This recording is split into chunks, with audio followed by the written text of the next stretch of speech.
What's going on, guys? My name is Derek. Welcome to my channel, Euro Superbike Life, or ESBK Life for short. Today I'm back in the garage. I am working on the Track BMW S1000RR. Today we're going to be doing some front end brake maintenance slash mods. However, I think this is going to be a long video, so enough talk, let's jump right into it.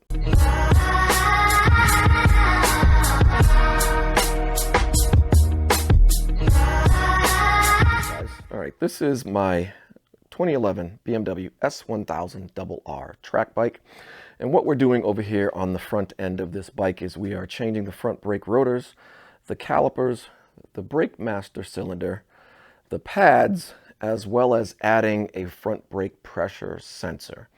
Now the reason I'm doing some of this or all of this is because this is a 2011 and it is 2022, which means the bike is 11 years old. And those are the original brake rotors that came on the bike, which means they are at least 11 years old. I think the production date on this is somewhere in 2010. I can't see it, but they're at least 11 years old, and this bike has over 20,000 miles on it. So I just felt it was time. Some eagle-eyed S1000RR owners and aficionados will notice that the brake components on this bike are not stock. This Brembo 19 RCS brake master cylinder, as well as those Brembo M4 monoblock calipers, did not come stock. Those components came off of that MV Agusta F4 track bike over there. In fact, that F4 track bike is currently wearing all of the stock brake components that this bike had on it. And I just sort of felt that these monoblock M4s and this Brembo 19 RCS were better than the options that came on this bike, which were two-piece Brembos, those guys there, and this Nissan brake master cylinder. So I sort of felt that these were better options to put on there. However, I want to transfer these items back over there to my B-bike so that it would have proper braking, and I wanted to upgrade the rotors. So let's flip around to my desk and I'll show you what we're installing. Okay, so we're over here at my desk, and these are the things that we are going to be installing today. So we have a set of pre-owned Brembo M50 monoblocks. Now some would say that these aren't an upgrade from the M4 monoblocks. However, the difference between the M4s and the M50s, outside of style and them being a little bit lighter, the primary difference is piston size. So the piston, those guys in there, I believe is 30 millimeters, whereas the piston in the M4s is something larger than 30. I want to say 33 or 34. I'll have to look it up. But overall, it's supposed to just provide a better feel. I picked these up because I got these for about the same price as I could get the M4s. So it just sort of just made sense. But with the smaller piston diameter in here, or piston size in here, you need an appropriate brake master cylinder. So we're going to be installing this Brembo 17 RCS. We're also upgrading the brake rotors, as I mentioned. So these are BrakeTech Axis Cobra full floating rotors. These are the stainless steel units. I've heard great things about these. I've been wanting to install them. I'll take them out of the box here in a second, but we'll continue on. We also have some hardware from Pro Bolts. I opted for the stainless steel rotor fasteners rather than the titanium.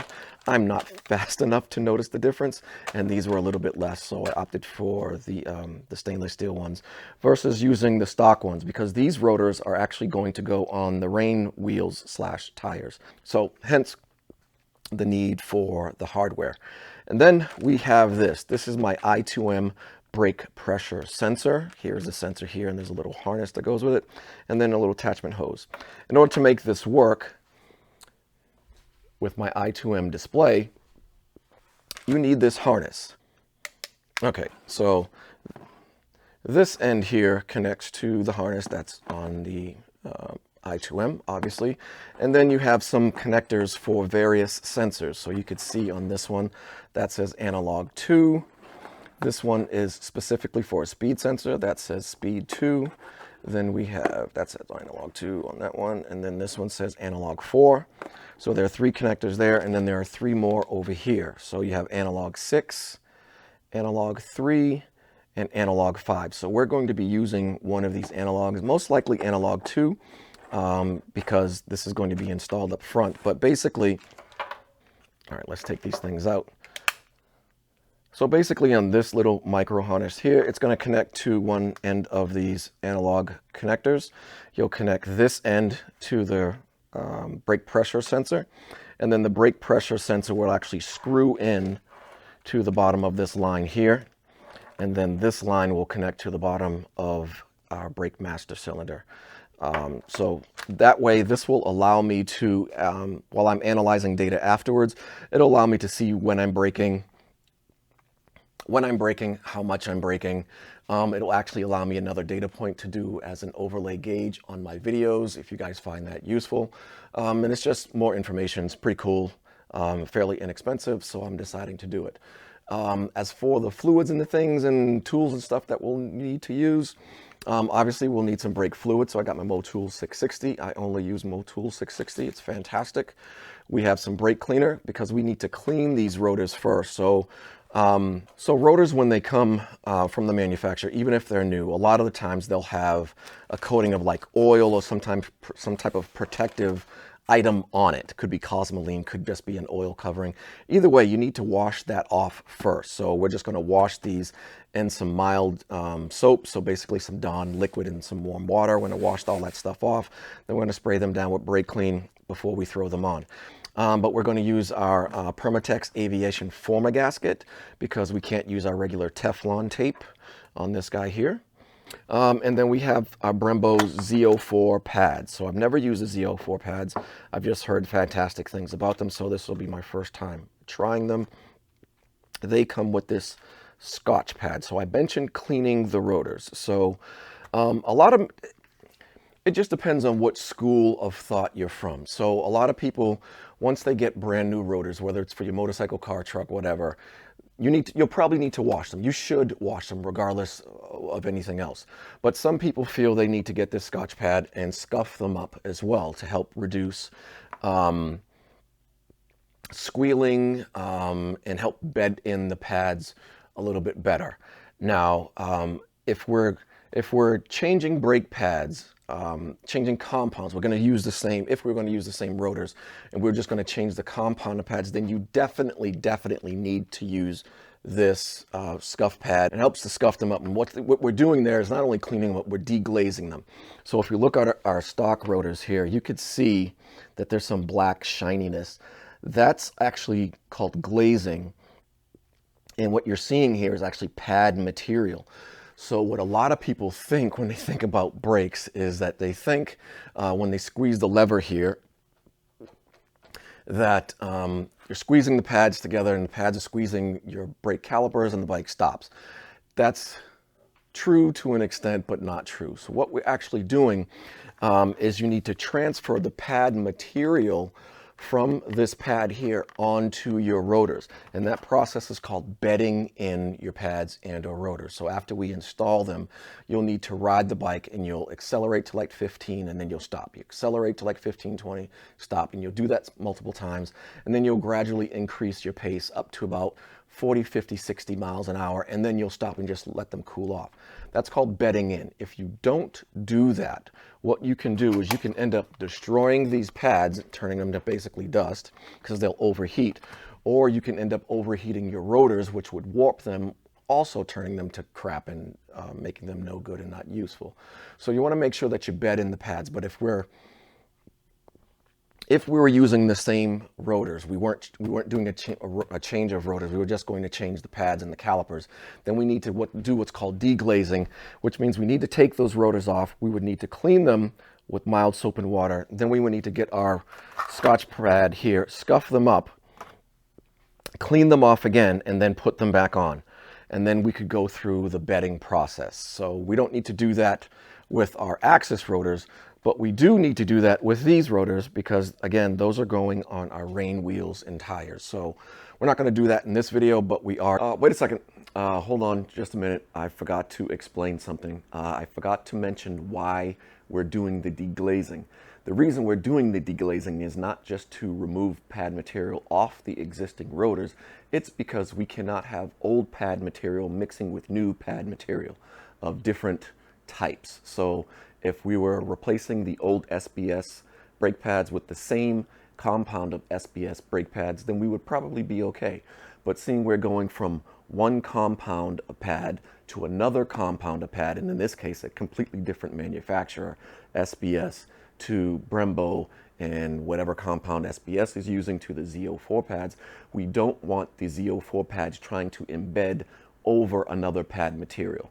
That won't allow us a good bed in on the existing rotors. So we need to clean all that stuff off, regardless of whether it's a new rotor or an old rotor. We need to clean all the crap off so that when we bed in our pads, the new pad material will be directly on the rotor.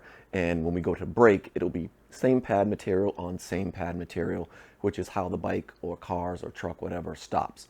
It's not new pad material on top of old pad material, which could lead to God only knows what. All right, so just want to explain that.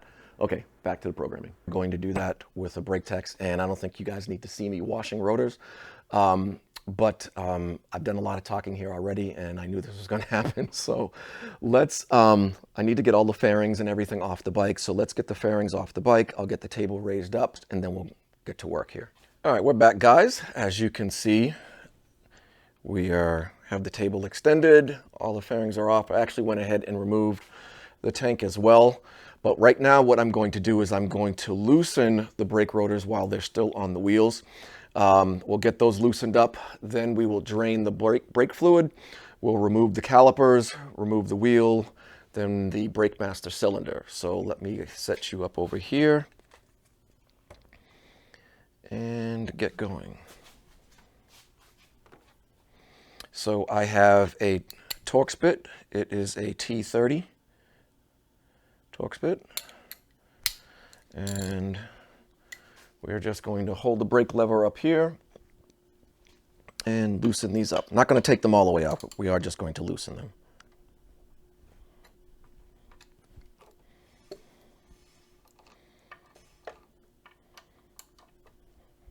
All right, we'll do the same thing on the other side.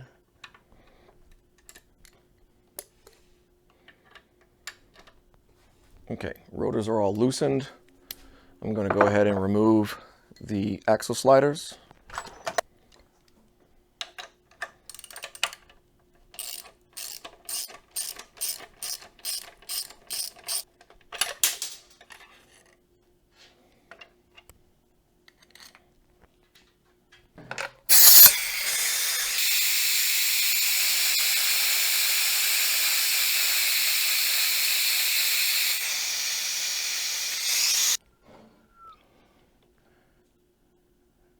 Good, it does. And suck it all out.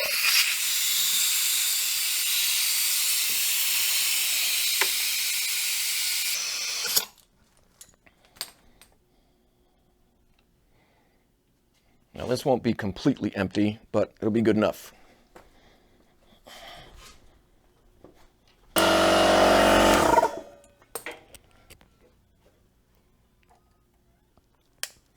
Okay, so now that that's done, we can go ahead and we're going to snip our safety wire here on both sides.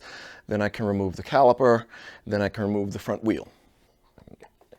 You never want to leave these pieces lying around because these little guys can really give you can make for a bad day. You roll over these with your tires, particularly with slicks. No fun. Now I can grab a 12mm socket and I can remove my titanium caliper bolts.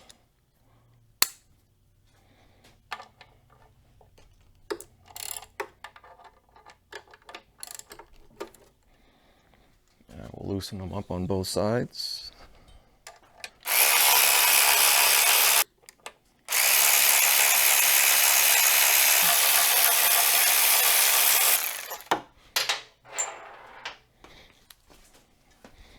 Okay, now we can Remove our calipers. Now, normally what I suggest doing is putting some tape here, particularly if you've just had these wheels powder coated, or you're not as gentle as I'm going to be taking off your calipers, because what you could do is, as you're sliding these calipers off the rotors, any part of this caliper can smash against your wheel and create dings. So if you haven't done this before, I suggest you put some painter's tape back here in the area behind the caliper as you slide your caliper off. That way, if you hit your wheels, you won't ding them up.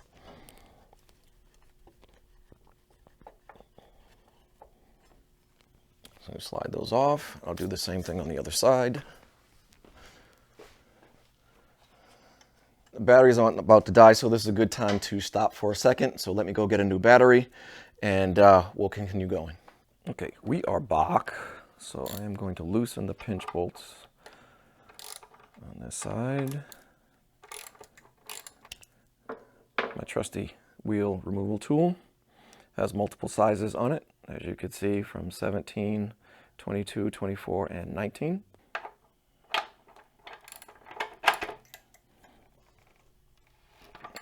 There we go. If at all possible, you do not want to loosen the pinch bolts on the left side. There's a piece on there that you want to stay in place, and you only want the axle to spin. So if you loosen the pinch bolts, it will all spin. We don't want to do that.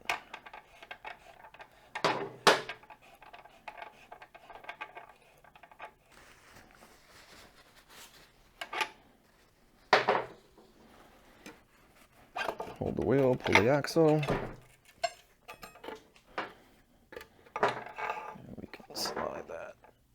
Okay, so I went ahead and removed the lines off the calipers. I got a couple of little plastic baggies, and I just put the lines in the baggies, so just in case there's anything else in the lines, any other fluid in the lines, it will drip into the baggie and not all over the table. So now that caliper is free, the other caliper is free. Now I just need to remove that bolt from the brake master cylinder, and then this will all be free. So let's do that.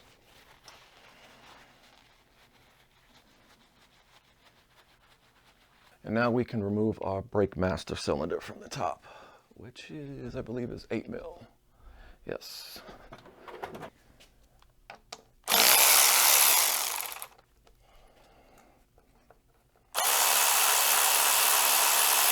And there is our brake master cylinder. Brake master cylinder has been removed. Wheel and tire has been removed. We need to remove the rotors off of there. So I guess we still have some work to do. We can do that next. Yeah, let's do that next. Let's remove the rotors from the wheel.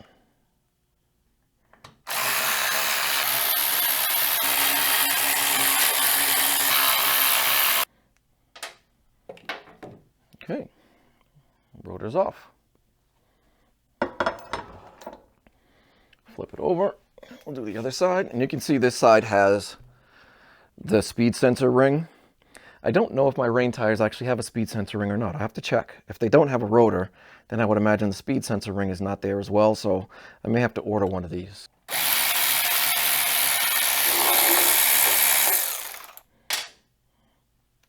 All right. Now we'll pop this off. And rotor number 2. And you can, I don't know if you could see better here, but you can really see the glazing on here. And I haven't measured these to see if they're within spec or not. Here's the minimum thickness. It says minimum 4.5 millimeters. I don't know if you could see that right there, 4.5 millimeters. I haven't measured these. It'd probably be a good idea to measure them and see what the thickness is. But if they're within spec, then we'll throw them on the rain wheels and tires. If they're not, then these will go in the junk and we'll find some more. All right, so I think we can get our brake rotors installed now. We're all set here.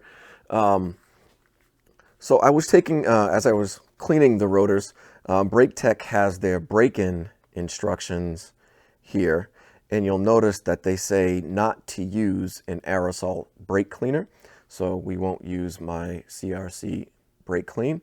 We recommend some acetone or denatured oil. to remove. So I've already washed these with, you know, a light detergent, soap and water basically. But after we put them on and we do the final assembly, I think I actually have some acetone. I don't think I have any denatured alcohol, but I'm pretty sure I have some acetone. So we'll use that to give them a final wipe down for the final assembly.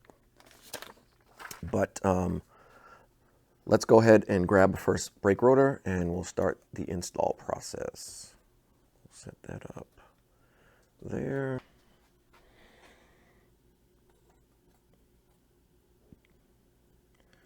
We'll put those there.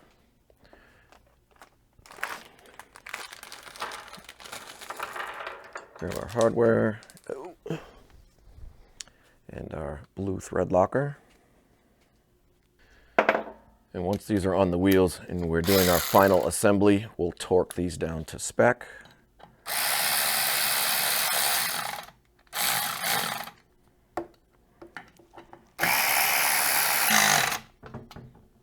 Okay. Now let me find, I need something to put these on. Here we go. Use some wood here. There we go. So we'll grab our other rotors. You can see that these buttons here with the lock washers or rings on them, that's the back side. The front side has a nice buttons and has the arrows. So kind of hard to put them on wrong, but I guess it is possible if you're not paying attention. So we'll line those up like so. And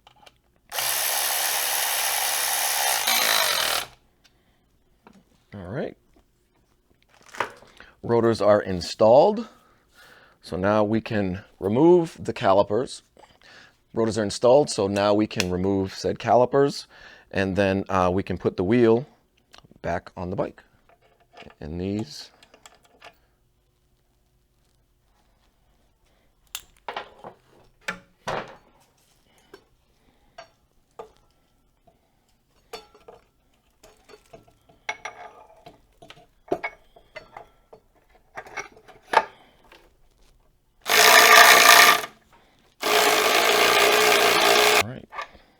again, not final assembly, but the wheel is on, rotors are on. Look good. Doesn't that look good?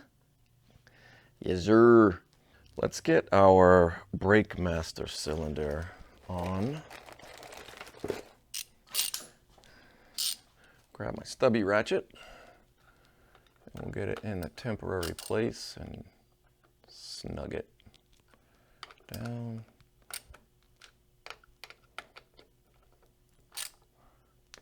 Somewhere right about there. We'll just leave it snug for right now. So 19 RCS. All right, we can get our calipers, load them up with pads. I already left the retaining spring in it. So the retaining spring is this little guy here that holds the pads. You can see there's an arrow on it right there.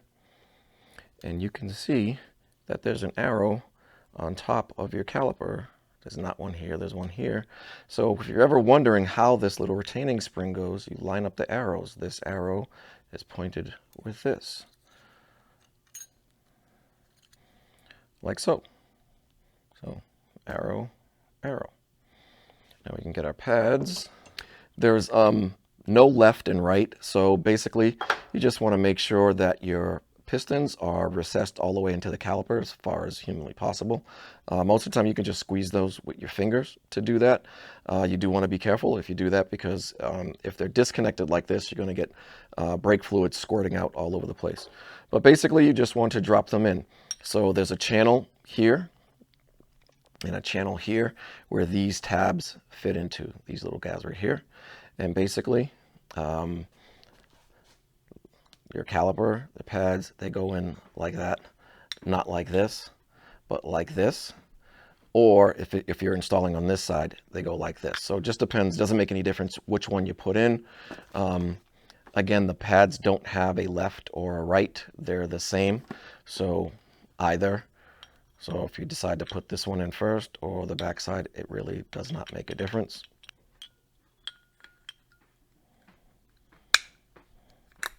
All right. So one pad in. Do the same thing with the other this way. Seeing, you know, pads got to face the same way. So you put one corner in. I know you guys probably can't see that. Push down and in.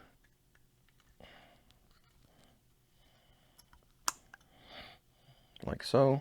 Pads are now in, locked in place, and this one is ready to install. We'll do the same with the other caliper. So I'm going to do this side first. So I'm going to put this little nub here right down into this channel like here. And then I'm going to set this down on the spring, and then I'm just going to push down and then back against that spring. So down and back lines up that other tab, and it slides right in. There we go. Now I'm on the spring. I can push down and in. There we go. Flip it over, seat them, and now they're seated. We are ready to install. All right. Now I'm going to install my caliper on my rotor, and I have my titanium caliper bolts here. You do not,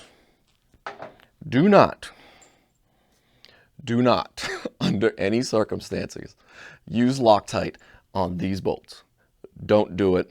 Don't do it. Don't do it. If you feel like you need to use something on these caliper bolts, you'll want to use anti-seize. Do not use thread locker. The reason being is your calipers heat up. They get hot. It will heat that that thread locker, and it will become like rock solid. You could literally seize these things on here. And I know it's not red thread locker, it's blue thread locker, so it's medium strength, so it should release, but you don't want to take the chance. Do not put thread locker on it, particularly if you're safety wiring these bolts. These are already pre-drilled for safety wires. So if you're safety wiring, that you just torque these down to spec and then safety wire it. There's no need for thread locker. If anything, put a little dab of anti-seize on them. I already have some on here. It's enough. I'm not going to put any more. I'm good. So I'm just going to go ahead and install my caliper, and then I'll put the bolts in.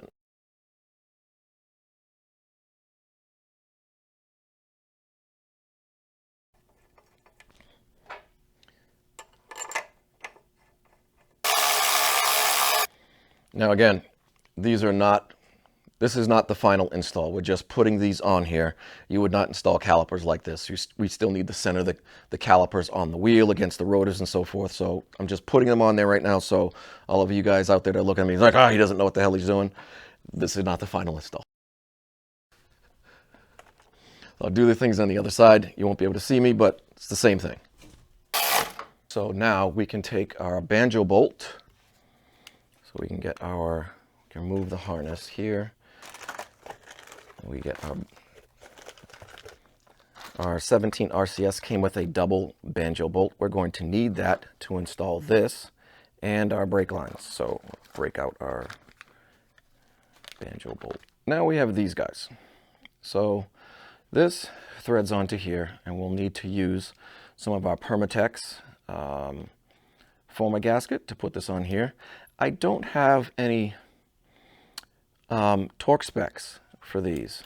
I guess I'm going to have to reach out to I2M to see what they are, but I don't have any torque specs, so I don't know what they are. And there's this threaded end here and this threaded end on here. So I'll need to check with them, but let me get some Permatex on here and go from there. And we'll put some stuff on here and on here and get these. And this stuff is gooey. I don't need this much. Just a little bit. Dripping all over the damn place. Don't want to get any in there. All right. So we'll thread this onto here.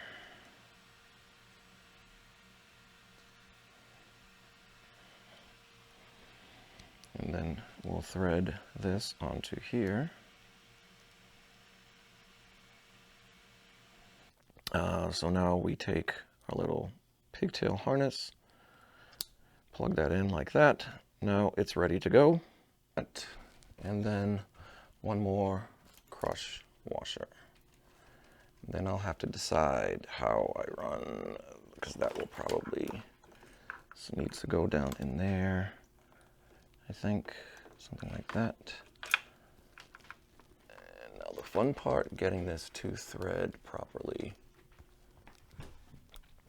So now the question becomes, so you could see the line here, how do I put this on here? So yeah, I think both to the front like that will work. All right. Okay, so we're installed there. Not liking this too much. I'll have to see what the clearance is like. I don't mind it sitting against the fork tube because it's going to move with the fork tube. I'm worried about it getting pinched back here. So yeah, we'll have to check. We'll have to see how this goes. So, all right, now we need to figure out wiring. Now that that's installed, we still have to put the reservoir on here because there's no reservoir, and I have to route the harness because the harness connects to here. Excuse me, the harness connects to here, and there are a lot of pieces, and then the other side will connect to here, and then the rest will run down the back of the bike. So yeah, I'm still not crazy about that. So we'll have to figure that out. All right, guys, so let me show you what I did with the cable routing. So basically I just ran it back here and zip tied it in a few places. Like I said, ran it over behind the frame, over the cylinder heads, zip tied it here around the forks. I tucked the wiring loom behind the main wiring harness with zip ties and tucked it back in there so it's nice and neat. Again, these lines, or this line, analog 2 runs in front of the fork, and then I still have these two, which aren't hurting anything. They're sort of dangling like these. They'll be fine. You can see what I did here for the reservoir. I mounted it here on the top of the triple clamp with a different black line and a fresh new spare reservoir that I had laying around. That way this one stays with the 19 RCS, so I don't need to disconnect anything there.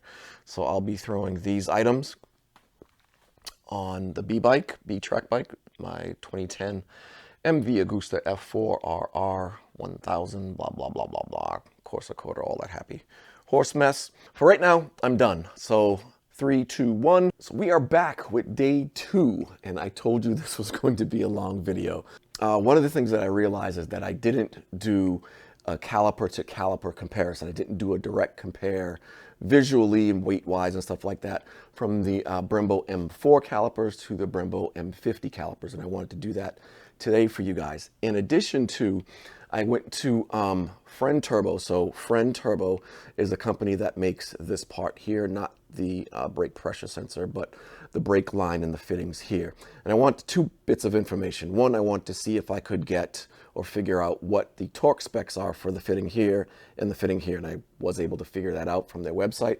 It's 15 Newton meters, by the way. But I also want to see if they made different, this is called an eyelet adapter.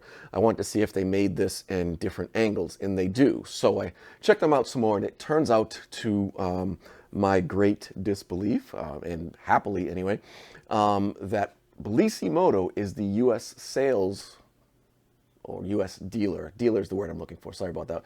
So Bellissimoto is a U.S. dealer for Friend Turbo parts. So I reached out to Bellissimoto. So by the way, Bellissimoto is not sponsoring this video, but awesome guys. If you have a sport bike, doesn't make any difference whether it's European or Japanese or whatever. If you need aftermarket parts, check them out. Bellissimoto.com. Randy, Lyle, Paul, the rest of the team, those guys are awesome. If they don't have it in stock, they can get it for you.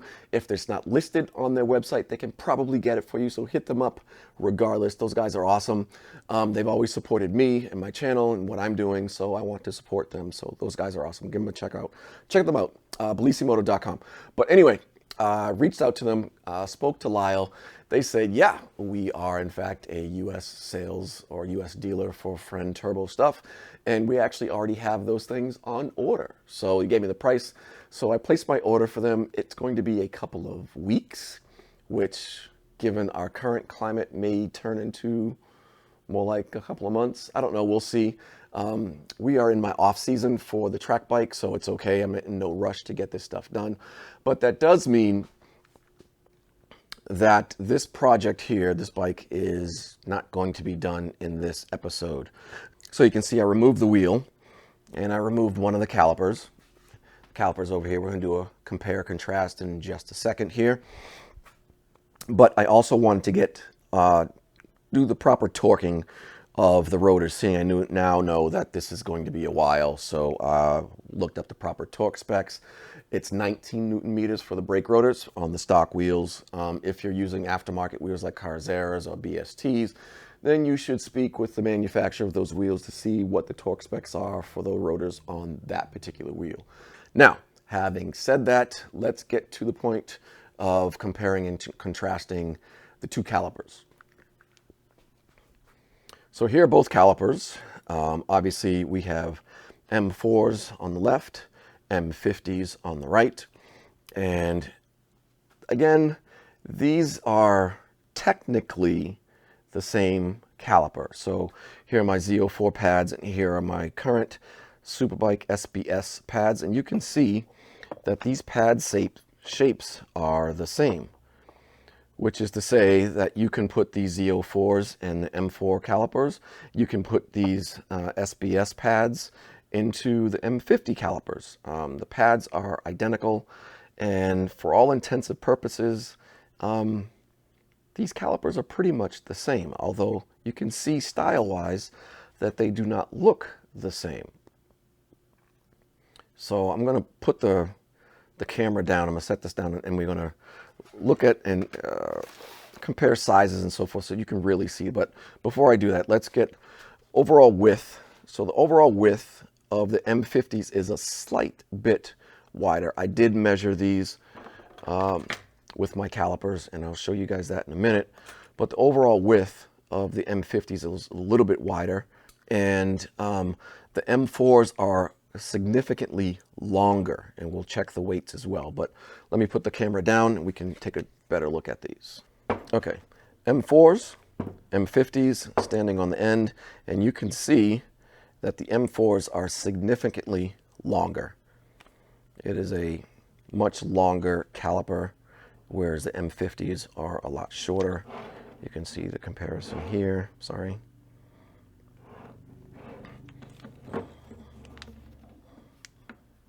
Like so. And like I said, the M50s are slightly wider, and I do mean slightly. So we'll get my caliper here. We'll turn this on. We'll zero it. It's, oops. You guys can see that it's zeroed out, and we're on millimeters. We'll measure this at its widest part. About here, and we're about 80.6 millimeters ish for the M4s. And if I measure the M50s, and I'm measuring at the little groove that's in between the front face here, not on this raised part, so if I even measured it from there, it'd be even wider. But these are measuring right at 85.8 millimeters wide. So again, M50s are a little bit wider, not a whole lot, but the M4s are significantly taller. All right, so I have my scale over here. There's my scale. Let's weigh these guys. Get my scale. We'll zero that puppy out. Okay, we're zeroed. And we'll weigh the M4s first. On the M4s, we have 1 pound, 10.9 ounces. We'll do that again to Take that off. 1 pound, 1 pound, 11 ounces now. And one more time. 1 pound, 11 ounces exactly. And the M50s, 1 pound, 7.3 ounces, as I ruin the lighting here. We'll do it again. 1 pound, 7.3 ounces. And one more time.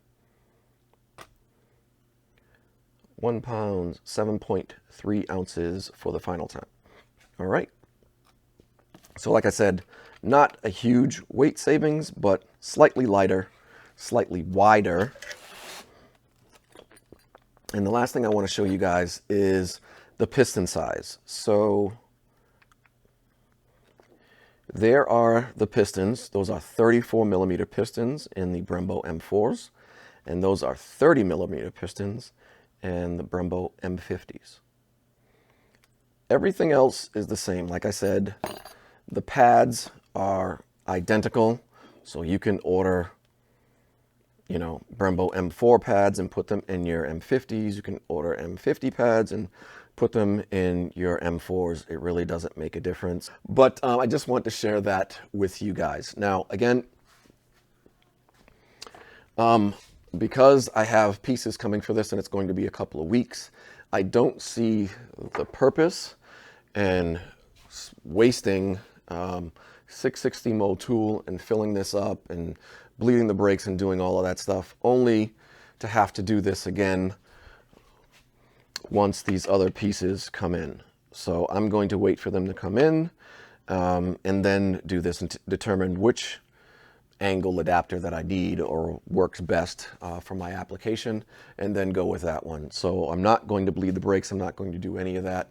What I can do now, though, is I can take these and put them on my rain wheels, and I can take that brake master cylinder and the M4s, and I can put them back on that bike. Not in this video, but at some point. So right now, I think we're done. I do need to go into my i2M at some point and set up analog 2 for my brake pressure sensor, but I don't need to do that right now.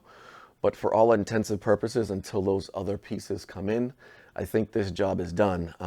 So you guys know the drill. I am Derek. This is Euro Superbike Life. Like, comment, subscribe, or smash it if you didn't like the video, if you think it's too long. Add some feedback. I love comments. I try to respond to all of them. But yeah, until next time, guys, take care.